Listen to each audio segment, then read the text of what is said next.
السلام علیکم ناظرین، میں رئیس اعظم حیدری کولکتہ انڈیا سے۔ لایانی سے بچنا، اللہ تعالی نے اپنے رسول صلی اللہ علیہ وسلم سے ارشاد فرمایا، اور آپ میرے بندوں سے فرما دیجئے کہ وہ ایسی بات کہا کریں جو بہتر ہو، اس میں کسی کی دل آزاری نہ ہوتی ہو، کیونکہ شیطان دل آزار بات کی وجہ سے آپس میں لڑا دیتا ہے۔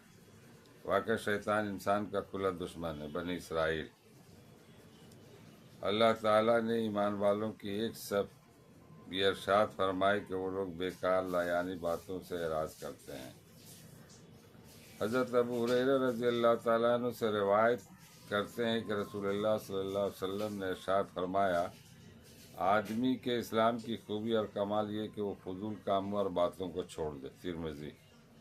فائدہ: حدیث شریف کا مطلب یہ کہ بے ضرورت باتیں نہ کرنا، فضول مشغلوں سے بچنا کمال ایمان کی نشانی ہے اور آدمی کے اسلام کی رونق و زینت ہے۔ حضرت سہل بن سعد رضی اللہ تعالیٰ عنہ سے روایت ہے کہ رسول اللہ صلی اللہ علیہ وسلم نے ارشاد فرمایا، جو شخص مجھے اپنے دونوں جبڑوں اور دونوں ٹانگوں کے درمیان والے اعضاء کی ذمہ داری دے دے کہ وہ زبان اور شرمگاہ کو غلط استعمال نہیں کرے گا تو میں اس کے لیے جنت کی ذمہ داری لیتا ہوں۔ بخاری۔ حضرت حارث بن حشام رضی اللہ تعالیٰ عنہ سے روایت ہے کہ انہوں نے رسول اللہ صلی اللہ علیہ وسلم سے عرض کیا، مجھے کوئی ایسی چیز بتا دے جسے میں مضبوطی سے پکڑے رہوں۔ آپ صلی اللہ علیہ وسلم نے اپنی زبان مبارک کی طرف اشارہ کر کے فرمایا، اس کو اپنے قابو میں رکھو۔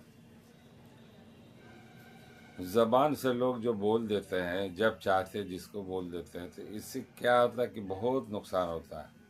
ایک تو آپ کے تعلقات خراب ہو جاتے ہیں، دشمنی آ جاتی ہے۔ زبان ہی ایک ایسی چیز ہے، اس لیے کہا گیا کہ صبر کر لے جائے، بات کو بڑھایا نہیں جائے، مگر چونکہ شیطان ہمارا کھلا دشمن ہے، کچھ نہ کچھ معاملہ کو بڑھا دیتا ہے، اور اس پر قابو پانا ہم انسانوں کے لیے بس کی بات نہیں ہے۔ اس لیے کہا گیا کہ زبان کو اور شرمگاہ کی حفاظت کرنا۔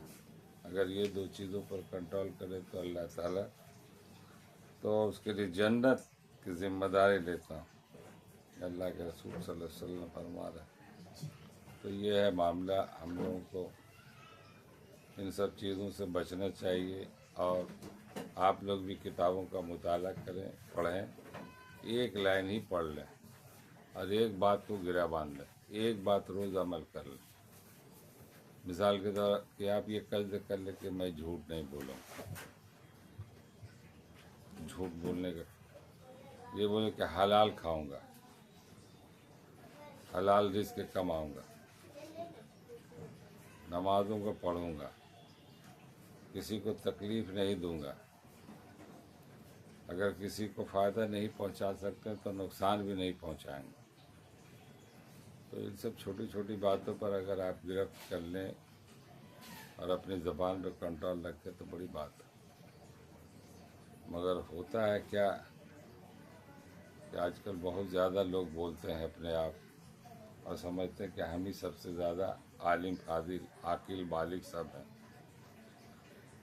اور اس قسم کے لوگ دو ہی قسم کے، ایک جاہل، دولت آ گئے، کچھ عہدے پہ چلے گئے، کچھ پوسٹ پہ چلے گئے، تو وہ آپے میں نہیں رہتے، وہ سمجھتے ہیں کہ ہم ہوگا سب۔